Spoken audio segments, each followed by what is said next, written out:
Well, he's back. Ghost hunter, author, Emmy-nominated host, writer, producer of the New England Legends series on PBS and Amazon Prime. We have Jeff Belanger back in the Truth Be Told studios to talk about what? Of course, ghosts, haunted places, and what the hell's been going on in his world. I'm Tony Sweet with Truth Be Told. Please welcome back to the Truth Be Told studios for the minieth time, the one and only Jeff Belanger. Hey, there he is. Good to be back. He's back.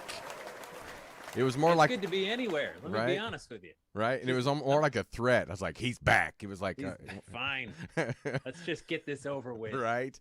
All right. Count the minutes. Well, we are excited to have you back. I don't even know how many times you've been on over the years, but thank you for being here. And real quick, for our community, you may not know it, but we lost a great member. So many people are dropping like flies right now, and Clifford Mahooty, Zuni elder, he passed away a couple days ago, and so I just want to send my heartfelt prayers and love to go out to his family and friends and colleagues. So I wanted to say that. So Clifford, fly high, my friend. Boy, it's crazy. Meatloaf died. Louis Anderson died. Meatloaf died. So Meatloaf, by the way, I have a weird Meatloaf story. Oh, Should I start there? Let's start with that. I mean, Meatloaf was huge in the 70s, right? He had the Bat Out of the Hell album and all that. And then he vanished for like 15, almost 20 years. Well, what he was doing was raising a family. And when I went to high school, I went to Newtown High School in Connecticut. And one of our rival high schools was Reading. And when I was a student, the girls' softball team of Reading was coached by Coach Meatloaf. No way. So he was the high school coach of a rival team. And he also coached soccer. So he was raising his kids. His kids, went to college, and then he started his whole second phase of his career. And by the way, huge fan of the Paranormal Meatloaf, right? Was he really? Multiple episodes of Ghost Hunters and things like that. Huge fan of the subject, and just absolutely all around decent human being, great dad. And it's a shame, but everybody's got to go sometime, but at least you leave that legacy, Yeah, that's, I have to say, the ones we've lost have left a legacy that their spirit will live on forever just through their work. So, I mean, sure. Yeah. Can't we all hope for the same? You know what I mean? Like you think about that, like Betty White, right? I saw some meme that was just like, live the kind of life that when you go 99 years and the whole nation agrees that's not enough. Right. You know what I mean? Right. And you're like, totally, and just, I don't know, there's a lesson there for all of us. And not to like segue right into ghosts, but to me, that's kind of like what a ghost is, right? In one regard, it's a memory. And it's a connection to the people in the past. Right. And so, what kind of memory are we going to leave? What kind of legacy are we going to leave that people will either want to connect to, want to avoid, or forget for, not want to forget for infamous reasons or whatever. And it's all part of the whole equation. It's all part of this thing we call the paranormal and supernatural. And I think that's why, people still are fascinated from day one of this planet, from the paranormal and the supernatural and the afterlife and the gods and pretty much anything, because it's the mystery of it. And like Betty says, once you go, the secret. So she says we know everything on this planet, and when we live on this planet, we kind of know. If we don't know, we can find out. She says, but that's the only thing we don't know until we die. And so now she knows the secret, they say. Yeah, I remember she was hosting Saturday Night Live one of the times she was doing it, and she made some crack about, like, at my age, if I want to talk to my friends, I need to use a Ouija board, and you're just like, she's awesome to the end. And but yeah, it's I think we've all sort of felt our mortality a little bit more over these last couple of years, just we all must know someone, right? that we've lost to COVID or whatever, or you can't be more than 2 degrees removed at this point. And yeah. And we just, a lot of us hunkered down in our homes for a long time, and homes that maybe we never thought were haunted until we spent a year in them, like not leaving. Right. Now when you're stuck in your home and you start listening to everything, you're like, wait a minute, I'm starting to hear sounds that I didn't notice before, and That's because I'm here 24/7. yeah, everything, right? Like, so, I mean, in my house, I was like, oh man, I really got to paint that ceiling. It's gross, like over there. And Right. but then like so many subtle things that we tune into because we're so busy in our before Right. times. You know, you're so hectic. You work, you come home, you eat, you crash on the couch, you go to sleep, you wake up, you do it again. And I think we miss things, and it sort of forced us all to slow down. Really good for some of us, really bad for others. Well, Some people couldn't stand their own company. right, right. Well, let's talk about that, because it's, I think a lot of people, they even said like UFOs, and more people have seen them because more people were paying attention. What about ghosts? Have you heard more people contact you about seeing things more, or during this time? Yeah, for sure. And I think it's a combination of, when you feel your mortality, you're a little bit afraid, right? Cemeteries, for whatever reason, people always talk about cemeteries being haunted, which always sounded a little bit silly, right? Because Right. if you're a ghost and can go anywhere, like that's sort of boring. I mean, Yeah, you could why do would better. you go there? Yeah, right. You'd go to like football stadiums and concerts and, all kinds of things. Right. Or your home, where you were comfortable. But I think that cemeteries, of course, have more to do with the living than the dead. They always did. And you walk around and you're like, wow, there's just hundreds, maybe thousands of humans below the ground, below my feet. And you sort of know that that's ultimately your destination, and you feel that mortality. You get a little bit afraid. And when you're afraid, there's a physiological thing that happens to your brain. Where literally you open up because your senses need to get sharper. When we're scared, our brain's like, do I need to be ready for fight or flight? Right. And so every sense gets open and sharp. And so I think part of what happened was, the anxiety, the fear that we all went through when we were locked in. Are we going to get sick? Am I going to get someone else sick? What's going to happen to me? Am I going to survive financially, losing Right. income and jobs and all that stuff? Like, we were anxious and afraid. And I think that opened us up to stuff that's probably around us all the time. It's just at that point we sort of could tune into it. And so, yeah, I did. I mean, I heard people that were just like, my house is haunted and I can't leave it. I don't even know where to go. And that was interesting. Yeah. I'm a fan of horror movies. I think a lot of us are, like you love that. And when you watch the haunted house trope, right? Like at some point in the audience, you go, just get out, just leave. Right. Just, right. But you couldn't. And that's why the movie Alien works so well, because they couldn't leave. The Right. monster was in the ship, and if you go outside, you die. Right. So, right.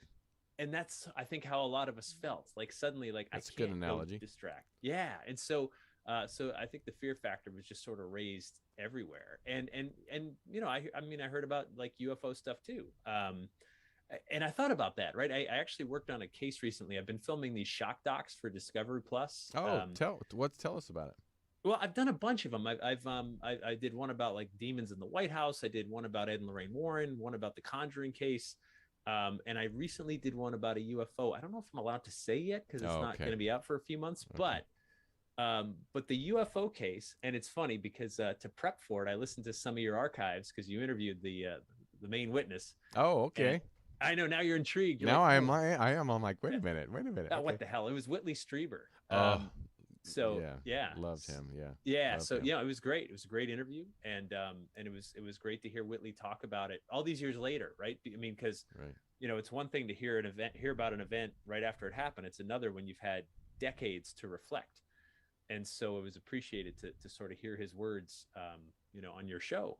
And but I was thinking about it. His UFO encounter happened the day after Christmas, 1985, which is, I think, sort of an important part of the story. If you were observing us, you would notice, and I looked it up, Christmas that year, I think, was like a Wednesday, which is right. So if you were observing us, you would see all this hustle and bustle. And then there's this one day where everything stops, Christmas. And you go, well, what's different about this day that all the stores are closed and no one's moving around? And so if you were observing us, we had a whole year of that, right? Like, wait, we're used to, if you observed every day, there'd be millions of cars on the road, always moving. And that just dropped to like almost nothing. And all the patterns changed drastically. The air traffic changed drastically, everything. And so if you were observing us, you'd say something happened, something shifted, something changed. And I think that rippled across everything observable. And so people became more aware of just about everything. And it was like that here in California. I mean, L.A. is one of those, at 3:00 in the morning, there's a billion people on the road, and it is kind of a eerie feeling driving to work, because I came to work every day, even though, because being, I guess, quote media, we didn't have to close, but driving to work, there was no cars on the road. That is just the eeriest feeling, living in LA, and you're like, right. It was just it's what you've always wanted, and now, right. Now that you got it, right. So, you're like, ooh. So I was going to ask, what do you think this time? I mean, do you feel like the veil has shifted? Because even with the less traffic and all these things, they said the clouds were, the skies were clear, everything was more cleaner because we didn't have the exhaust from all the factories going and everything. And do you feel like the veil was thinner at this time, or is it more activity, or was it just because we had more time to notice it? Yeah, I think it's mainly more about time and us. I think when it comes to anything paranormal, the living people are the most crucial part of the equation. Right. This stuff doesn't exist without us. There could be a UFO right now on the dark side of the moon, but if we're not there to observe it, what's it matter? You know what I mean? There could be a ghost in a room down the hall, but if no one's in there to see it, it doesn't matter. And so I think what happened was we had a shift. We had a shift that made us maybe a little bit more open because of this fear factor, feeling our mortality, understanding a little bit more about how fragile we are, which is sort of scary. Just like, wow, man, this little thing I can't even see could take us all out. And it's happened before. You get a little bit of a history lesson and things like that. Spanish flu, and you could actually name tons of other plagues. And so I think the shift was with us. People became more spiritual. People became, a little less ragged from their jobs. So, and I think that's our future, right? Is it's going to be us deciding to make that shift, to sort of be a little more observant of these subtle things that are around us. Because the way we were going, and by the way, let's be honest, we're getting back to it anyway. Right. It's not really sustainable. Right. And I'm not here to preach anything. It's just a fact. Like, we just can't keep that up. No, so not at all. Yeah. Well, like you said, I had actually had a lot of opportunities during these last 2 years. It gave me more time to, like you said, get things going that I've always wanted to start, or new projects that I wanted to work on that I just didn't have time on. And it sounds like you've been pretty busy also. So what have you been doing to keep you busy? It sounds like you've been shooting some stuff and working on new projects. Yeah, so there was that, and then one of my favorite things to do, I research a lot of stories. I mean, I got my own podcast, New England Legends. Right. That we never stopped. That kept going every week, and that's just the podcast is they're short. They're like 12 to 15 minutes, scripted stories about some weird thing in New England, whether it's aliens or ghosts or monsters or cryptids or whatever. Right. So that kept going. Worked for the Shock Docs. I still work on the show Ghost Adventures as the writer and researcher. Every episode since episode 1. It's literally been 14 years. Oh my God. And wow. So though we went on a hiatus for a little while because everything stopped, we started again, and we started, filming again. So that picked up again, and so my favorite thing to do, though, is to tell these stories in front of live audiences. And I started doing these Zoom programs for various organizations all over. So I was doing what I used to do in front of live audiences, but doing it for this little dot right here, which is not quite the same. But right. Man, I did over 100 of them all over the world, just sharing my stories, which was good. It kept me sane. You know what I mean? Like, right. I've come to realize that I will die without an audience. Like, that's me. I mean, I own it. It's whatever. You can say whatever you want, but I need one. And so it was my fix during tough times. And I heard from so many people that, like, it was their fix too, that they felt sort of social, that we could hang out, or at least feel like it, when we're on Zooms and things like that. And so I was able to kind of like share my stories and keep what I do going and reach new people, just not in person. So. Right. So, I was grateful for that. You make it work, right? I mean, that's what we had to do. Grandpa used to say, you fish or cut bait, right? So you cut bait. Yeah. And well, tell us some of the new stories that you've come up or discovered during this time. You said it's not even just, ghost, because truth be told, is not all about just ghosts. We're about crypto. We're about, ghosts and UFOs and any type of paranormal. So what have you discovered in this time? Well, it was cool. My podcast has really become like crowdsourced at this point. Like, so much of the audience shares these stories, and my favorite stories are like the really obscure ones that, like, if you lived in this little town, you might know it, right? But the rest of the world didn't. And one of my those favorite are fun, ones actually. Totally fun. So here's one that came up. I grew up in Connecticut, and this was from Bridgeport, Connecticut. I'd never heard of it until this past year, and someone told me about this particular headstone.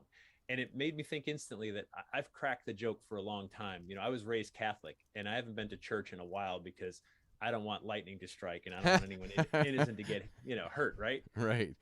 There's a grave in Bridgeport, Connecticut. I've brought it up lest you think I memorized it, but I will read you the epitaph. It says, "Here lies buried the body of Mr. David Sherman, who was killed by lightning in the house of God at public worship the 28th of July, 1771, the 35th year of his age."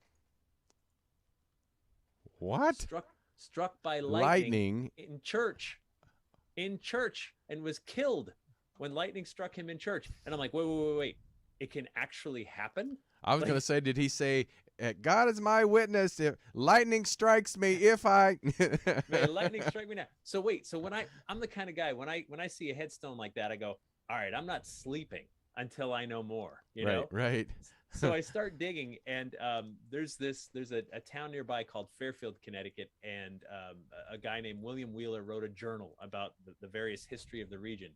And the year 1771 only has a single entry, and that would be this lightning strike. And it says, July 1771, lightning struck the Stratfield Meeting House and killed Uncle John Burr, ripped open the shoes of his brother Ozias that stood near him, and killed likewise David Sherman. Holy crap, 2 guys were killed in this lightning strike, and 1 guy lost a shoe. Now I want to know who lost the shoe. I was kidding. Right. Brother Ozias, right? And then I kept digging. I'm like, this is amazing, right? I mean, people died. I don't mean to make light of it, but right. God, they died in church after being struck by lightning. And then I found in the Burr family records that the parson stopped his praying after this happened, and he uttered the following words: "Are we all here?" and all I could think about was the next time Parson Rose passed around the collection plate, I bet he did all right. Right, I'm sure he did. he's like, so here we are. Right. And, I'm here to keep our moral fiber in check. But just stories like that, I love them. I love these like weird, odd things that people kind of don't know about. Unless you're like that local. You know what I mean? Well, I mean, even in my hometown, there are like, you would not think in a town of 200 people that they would actually have any type of murders, and there were like 3 types of murders, and just in my lifetime when I was a kid around that area, and you would be like, what the hell? One was apparently this guy borrowed my dad's shotgun. Ooh. Yeah, because it's a hunting town, and they were out at the bar, and somehow some guy pissed somebody off, and the shotgun was used in killing this guy, but nobody ever figured out who killed the person, but it was with my dad's shotgun.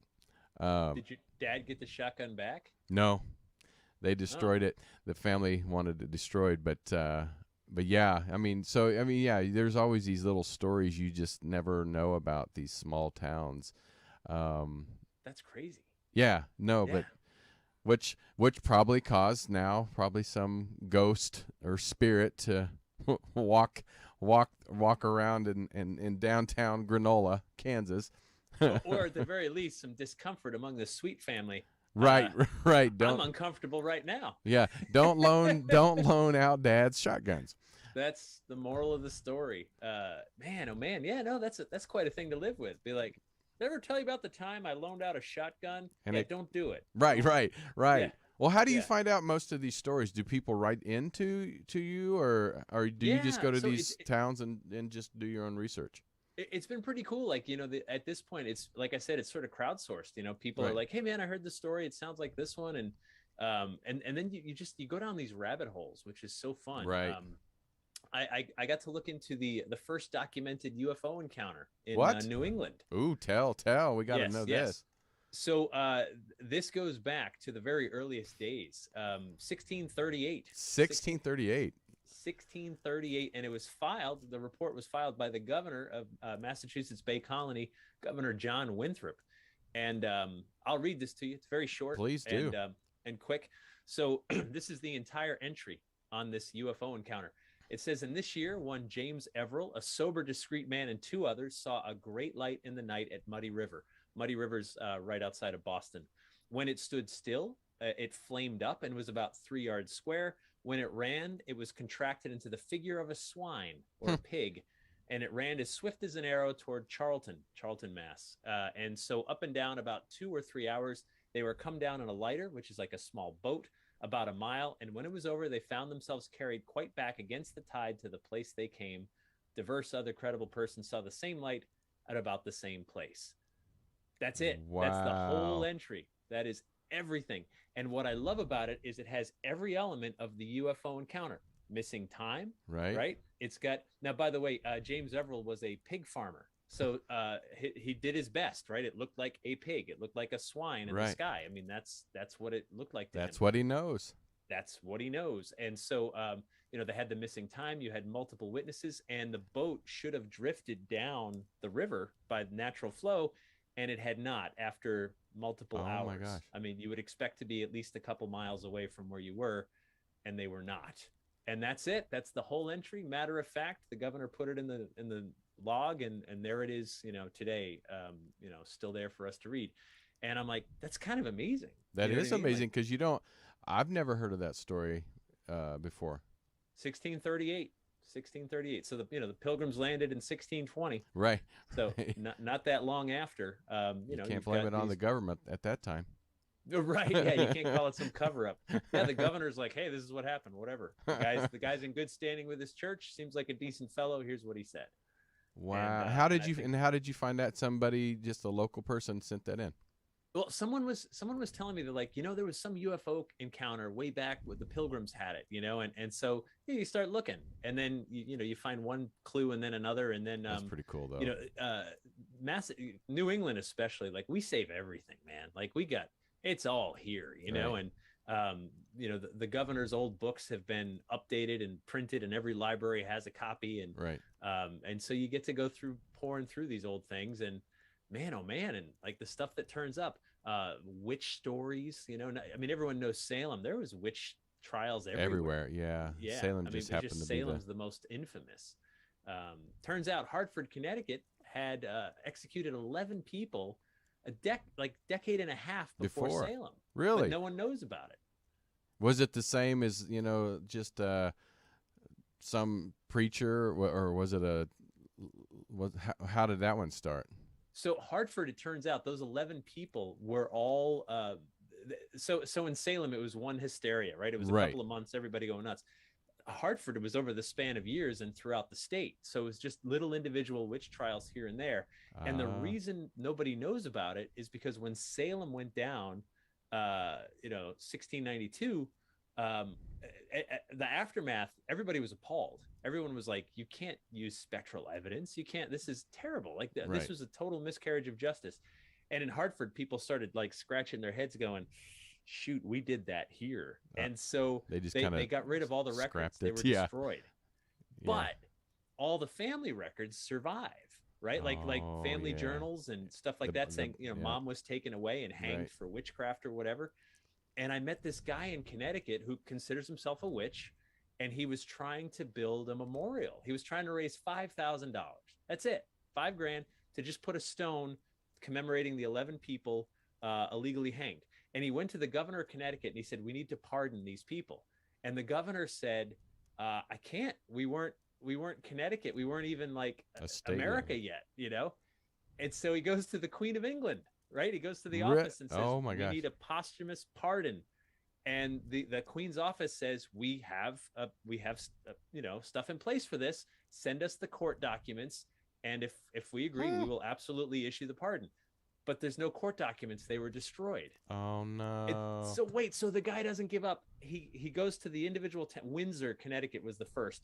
He goes to the town council and says, you need to issue a proclamation pardoning this woman that was hanged centuries ago. And they did it. They unanimously did it. They put it on like a little piece of parchment in the town, probably cost them about $2. And they proclaimed that we hereby pardon you know, this woman. And then he had sort of like a template to go around to the other towns and say, we need to issue these posthumous pardons. And he's trying to raise money to put this memorial up. And I'm like, how amazing is that? That right? is amazing. And I'm sure the spirits of these people are set free in a way, just because now they are set free from this, you know, curse that was put on them. Well, you know, I think part of it too is that I think the acknowledgement, right, is gives you that peace that you so desperately need. Like this was wrong, and even though the wrong happened like 3 centuries ago, you know, it still needs to be righted.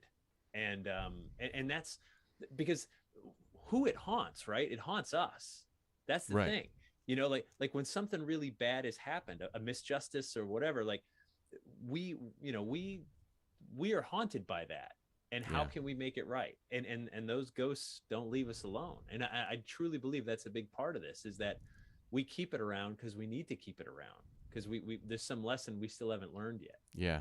Well, that's human nature anyway. Yeah. With everything that we do. You know, my sister once, she used to do clam, you know, freshwater clams.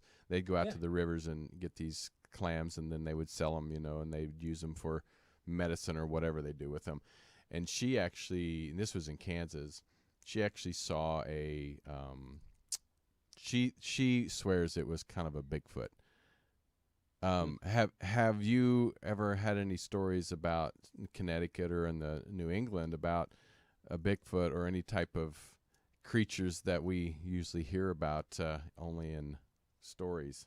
Yeah, absolutely. So in North Adams, Massachusetts, there's the monster of Coca-Cola Ledge. Monster of Coca-Cola Ledge. Now I know you're in, right? Like that got me right there. I'm gonna see if I can I find know. it. Like that should be a band or something. But, right. It's so by all descriptions, it's a Bigfoot. But Coca-Cola Ledge, there's this big cliff that overlooks the town of North Adams, which is on the very western part of the state. And way back, I think it was the 30s, the Coca-Cola company painted their logo like a billboard on the side of the cliff. And so it got to be known as Coca-Cola Ledge because of the painted billboard. That's been gone for many, many decades. And it's been replaced by, there's a local college, fraternities paint their letters up there and things like that.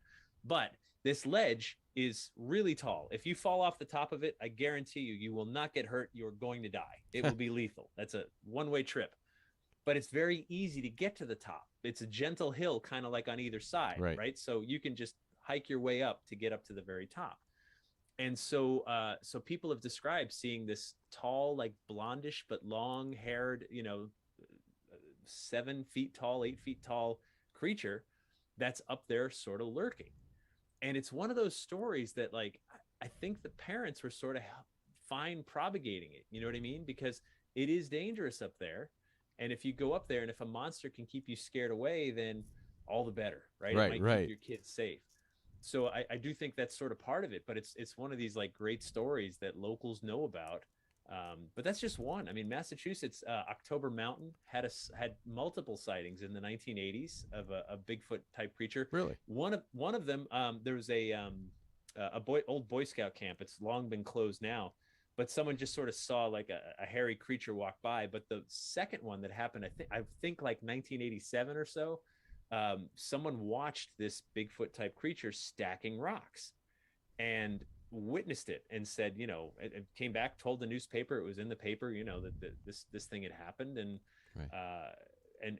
everybody still sort of talks about it. So multiple, Bigfoot, big hairy of Cedar Swamp, which is in the central part of the state. That's a Bigfoot type creature. So we have them here in New England, and of course up in Maine. Maine's got Maine, Vermont, New Hampshire. He gets around for sure. Oh, I mean, Harry. not like the Pacific Northwest. I think they really got the bulk. Right. But absolutely, there's sightings around here as well. I'm sure. Oh, Harry, he gets around. I heard he does. Yeah. So how do you feel about, a lot of people are thinking like UFOs and ghosts or spirits are very similar to each other, or sometimes people get those mixed up where they may see a spirit, but it could be extraterrestrial visitation. What is your thoughts on that? Yeah, I think it all comes down to labels, right? It depends what books you read, what shows you listen to or watch or whatever. One person's ghost is another person's demon, is another person's alien, right? Is another person's coincidence or overtiredness or whatever. And so I think in some cases, when we see something we don't understand, something that doesn't compute, we have to fit it in some kind of box. And so that goes to, maybe we go to our religion. Well, that's a demon because I don't understand it. It's not normal, or it's an angel, or, I grew up on sci-fi. It's a UFO. I sort of think that there's something that could tie all of this stuff together, which sort of makes the most sense to me. And that's that all of it makes perfect sense somewhere on our timeline, but not right now. Right. Ghosts are easy and obvious, right? You see a Civil War soldier, that made sense in 1860, not today in 2022. Bigfoot, maybe that made sense, a million years ago or 2 million years ago. UFOs, maybe that makes perfect sense 500,000 years from now. I've always struggled with, why do the descriptions of the aliens look so human, right? 2 eyes, a nose, a mouth, a head, arms, fingers. Like, yeah, I know, different than us, bigger skin and all that other stuff, but so very human. We look the way we do because we evolved on this planet that has this much gravity and this close to the sun and this level of oxygen and nitrogen and everything else. That's why we look like we do. If our planet was 10 times bigger, we might be really low to the ground, because there's more gravity. We might be like amorphous blobs. But totally smart, So I've always struggled with that. Why do they look so very human? Maybe that's us. Maybe that's what we're destined to look like. Our future. Yeah, a lot of people think that too. They think that it could be just us coming back from our future and trying to save us from our own destruction or something. Well, I get it. And the problem with that, though, is that if you believe that time travel is possible, and I'm not here to say it isn't. I mean, in fact, I think, it's been observed, right? Ripples in space-time. When I remember a few years ago, those 2 galaxies formed, 2 black holes collided, and it sent this ripple, and we measured it. I mean, it was tiny. But if you're at a very still pond and someone throws a big boulder on one side, if you're near the boulder, I mean, right, you got tidal waves. Well, look at the volcano just happened. Pond, it'll just get there in little tiny ripples. Right. So sure. However, if you accept that time travel is possible, the problem with going back and trying to fix things is that you absolutely must accept the notion of the multiverse if time travel is possible, which is the old grandfather paradox, right? So you go back in time, you kill your grandfather before he's had any children. Now the multiverse exist. says, okay, fine. The universe splits at that moment, and there's the universe where you never existed, and there's the universe where nothing changed. He went on, had children, eventually you were born, and the whole bit. And so changing the timeline won't change the future. It'll just change some alternate future that you could probably never get back to anyway. Yeah, and that's what's scary. That is scary. Right. So maybe, I don't know, or maybe they come back and, the lesson, the takeaway is that it's up to us to change it, up to us to change it right now. Whitley Strieber talked about that. And I don't know if he talked about it in your interview. He talked about it in his book. Yeah, I don't think he talked about it in our interview, but so what I love about the way Whitley Strieber's wrote a book called Communion about his abduction story from 1985. And what I love about the way he described it is that he worked very hard to not put a label on it, to not put it in a box, right? He called them visitors. He said, I don't know. Yes, you could guess other planet, but I don't know, maybe not. Maybe time travel, maybe spiritual, maybe this, maybe that. And as he got later in life, I think he took a much more spiritual view on what those visitors were, as opposed to calling them extraterrestrials or whatever. It was very much a spiritual experience for him. And so I don't know, maybe that's the lesson we all got to kind of learn as more of these stories get out. Maybe more of us have our own experiences, that there's how do we reckon with our own lives and our own place in this world? I don't know if I can't remember the exact Star Trek movie, but it was when, the original Captain Kirk and Spock, they had to come back or go back in time and get the whale, right, and bring it back to the future. So to talk. And to save the planet. Yeah. And it's maybe, that could be also maybe resources that they don't have in the future, that maybe they're coming back for resources. Who knows? It's so, but here's the other thing, right? And this is what makes me think about, like, when I think about interplanetary travel, if there was a world like ours, like with the right amount of oxygen and nitrogen, right. I mean, can you imagine how lethal it would be? Just the viruses that we can exist in our world because we've evolved to be able to handle like various viruses. Right. Like my gosh. We go to another planet and sneeze and we can wipe them all out. Right? Like they all die in like 2 minutes. Right.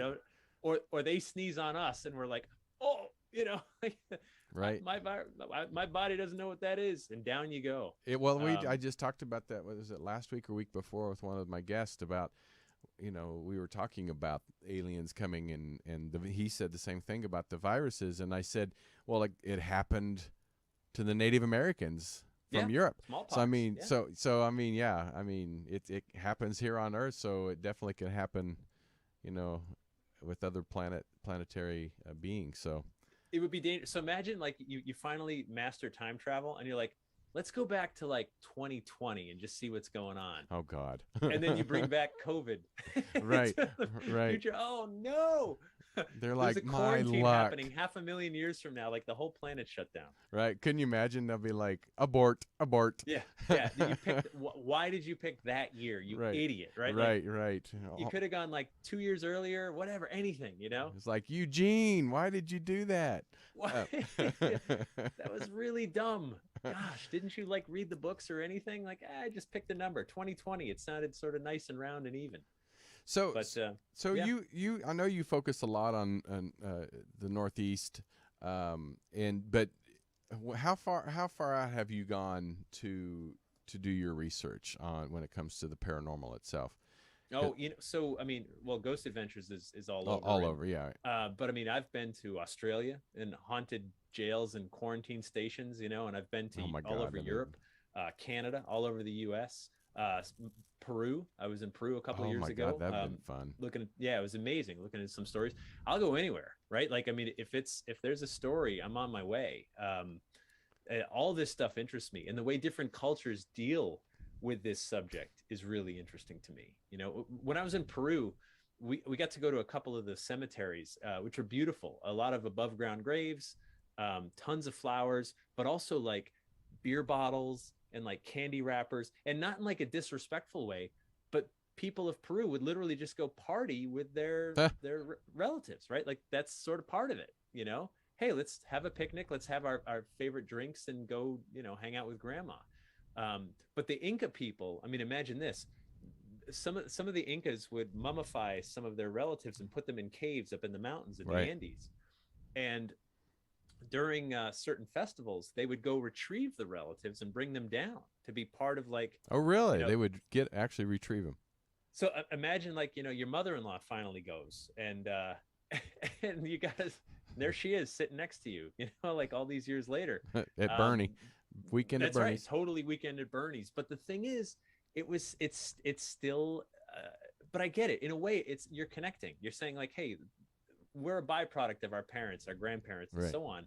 And so they make them a literal part of the celebration. And what I saw a couple of years ago was, I think, a continuation of that. Sure, we don't bring the bodies out anymore, but we commune with them. We go to the cemeteries, we have drinks, we have food, and that's a normal part of the culture, to sort of like respect and visit with the dead. How, have you ever, I'm sure you have, the voodoo itself, the voodoo that you do so well? Yes.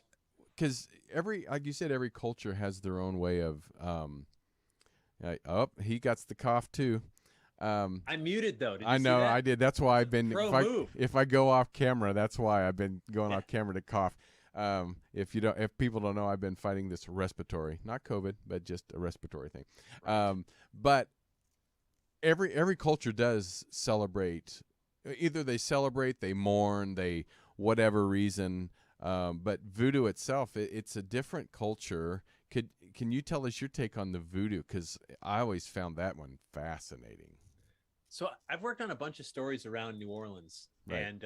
And what I love about voodoo is that it's sort of like this collection of various folk magic beliefs from many different cultures, right? So there's certainly African culture in there. Right. There's Caribbean, but also Roman Catholic, right? Like the candles, like there's all this mishmash of stuff, which is how they literally express spirituality in like this physical way. Witchcraft, right? I mean, witchcraft is folk magic. And so at the end of the day, there's an intent, right? I need a spell. I need money. I need more money. So I need something to bring money into my life. So you have intent, you gather your materials and so on. Or I want this person to love me, or I want this person to hurt.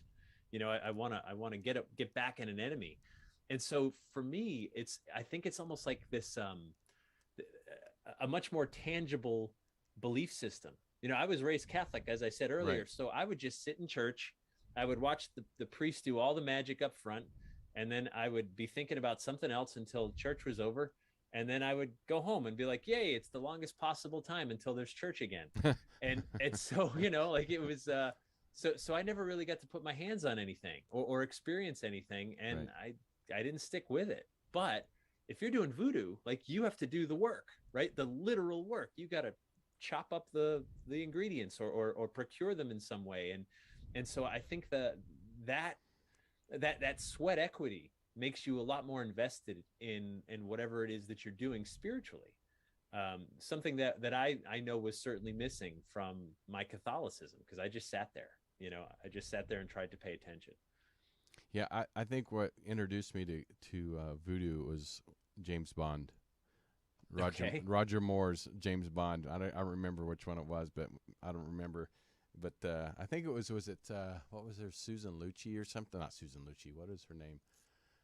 Oh God, what is her name? But she played a psychic, and then they went down into New Orleans, and then got into the voodoo.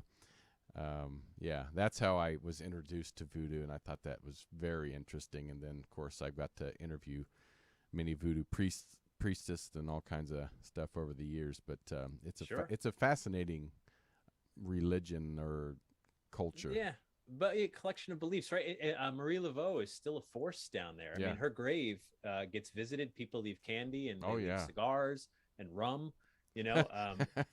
Yeah, I mean, imagine, so if you need any free rum in New Orleans, right, just go to her grave. You know what? Would you do it? If I was like, hey, Tony, look, there's a bottle of rum there. Drink it. Would you take Marie Laveau's? I don't know, because she might get pissed off. I don't know. I wouldn't. I'd be like, we'll just go to the bar. Like, yeah, yeah. I would be like, that one drunk friend probably would do it, but he probably wouldn't make it home though. No, I mean, because like, think about it.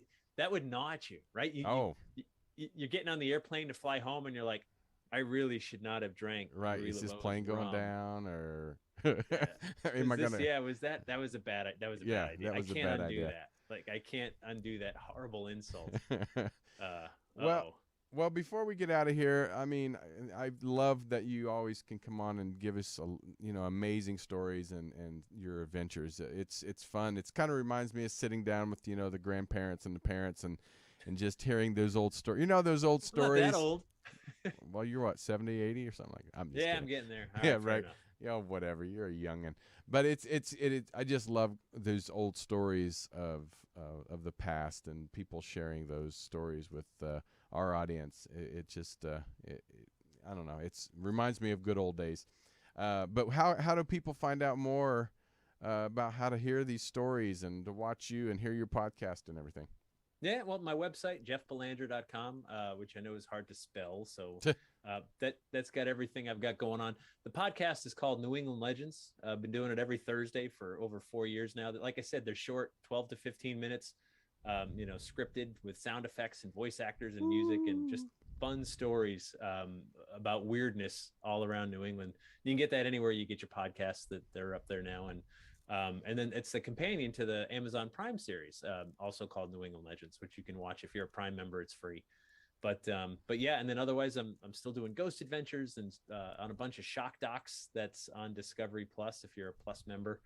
And just grateful to be doing the work, and being able to do this stuff for a living. It's just it's so much fun. I never, as a kid, if you would have told me like someone's going to pay you to look for ghosts and monsters, right, I would have been like, come on, right? Yeah. So every day I feel like I'm getting away with something. Yeah. My dad always said, he goes, I'm childlike, not childish. And you remind me of that childlike because I can see that energy of a child that you love what you do and you're still excited about. I mean, I've interviewed you several times over several years and you still have that energy that you still love to do it. So it's great to see that you keep that up.